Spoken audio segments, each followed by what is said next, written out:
numbers. Yes, Your Honor. And then the last account number is 089-121-011-957, Your Honor, as the last account. Finished? I do not have that number. We read, Your Honor, the accounts. Your Honor.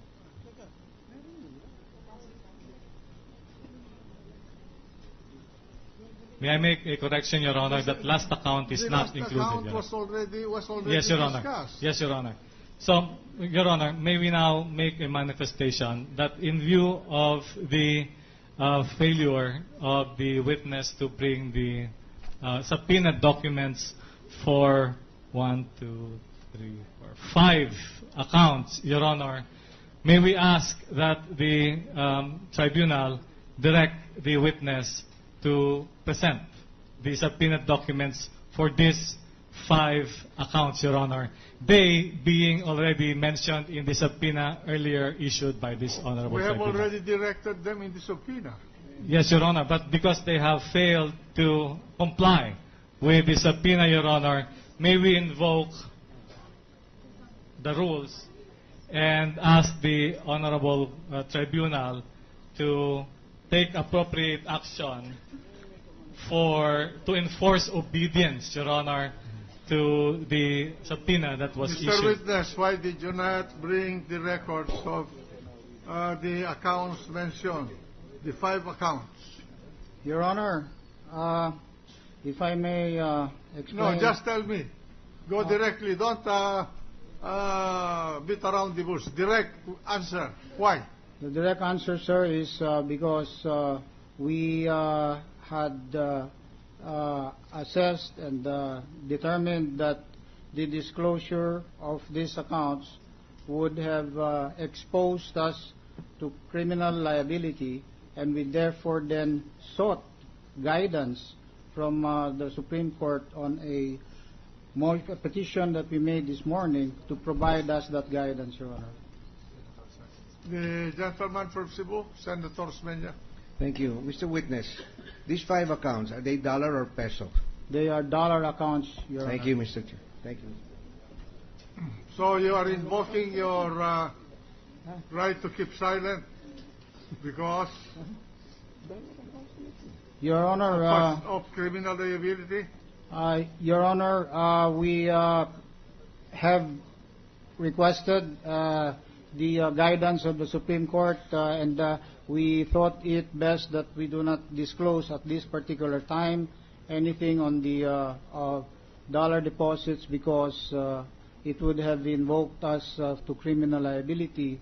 The law on CDU deposits, Your Honor, specifies that these are absolutely confidential, and if we do disclose without the consent of the depositor, we would have been exposing ourselves to possible criminal liability with an imprisonment of... You ask your... I direct you to ask advice from your counsel. If I ask you to disclose this account, would you do it?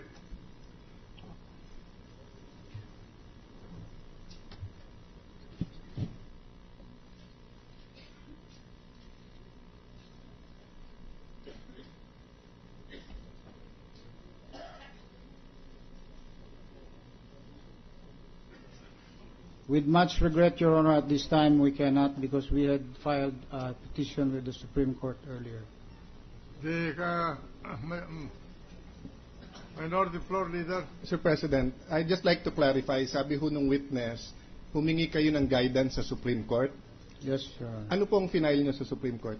We requested for them to give us a ruling, actually. No, please be very honest with this court. Ano ang final nyo sa Supreme Court at anong hiningi nyo?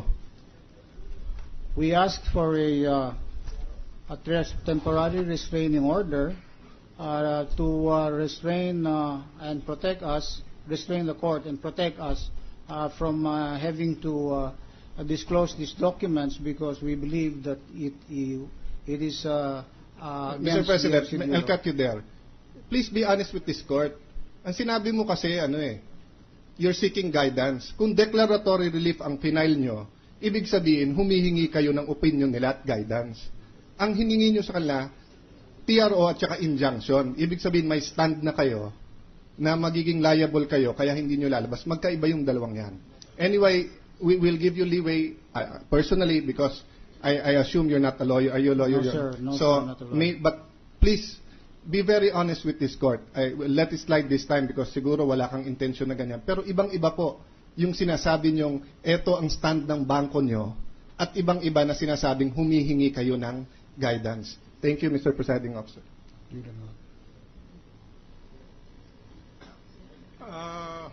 Gentleman from Pampanga. Thank you, Mr. President. Just a manifestation because I think the witness mentioned that because of their fear of incurring criminal liability, they refused to bring the documents as subpoenaed. Is that correct? We refrain from doing so, sir. Because of fear of criminal liability. Yes, sir, because our understanding of the FCDO law stipulates such.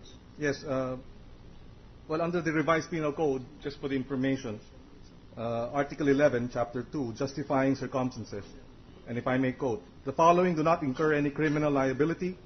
Number 5, any person who acts in the fulfillment of a duty or in the lawful exercise of a right or office. And number 6, any person who acts in obedience to an order issued by a superior for some lawful purpose. Perhaps they may reconsider their position given this justifying circumstance under the revised penal code.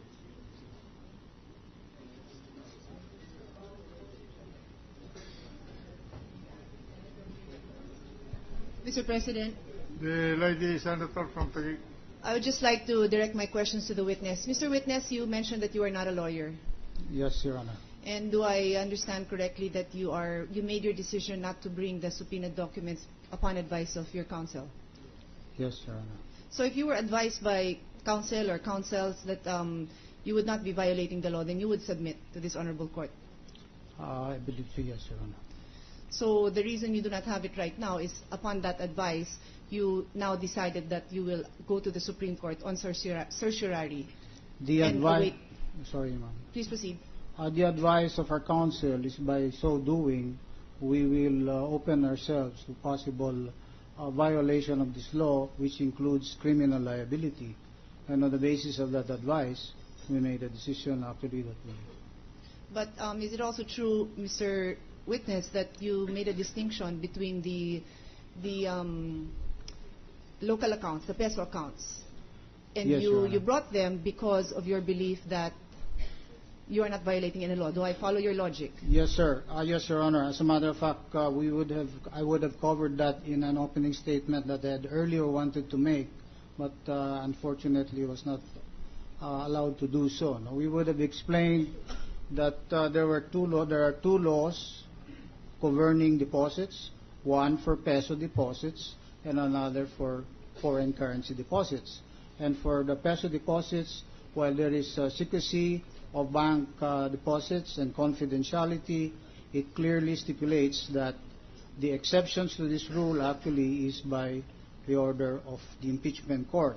And because of that, we have therefore complied, Yes. and we have cooperated. and Yes. provided. We are aware because we have debated this quite lengthily in caucus, and we have come to our own conclusions, which is why we have asked you to produce those documents. I think this will be my final question. Were you also advised that based on the resolution of this impeachment court, wherein you were required to produce those documents, that there is also possibility of you being held in contempt? Yes, we were also advised, Your Honor. I just want to be sure that the witness is properly advised. And one last point on the criminal liability that you mentioned. Does that liability expose the witness as in his capacity as president, the officers, or what is your understanding of the law? My understanding of the law is anyone who violates it, whether they be employees, bank president, or who discloses information with respect to foreign currency deposit units, violates such law, which our which is so stringent. No, it only allows as a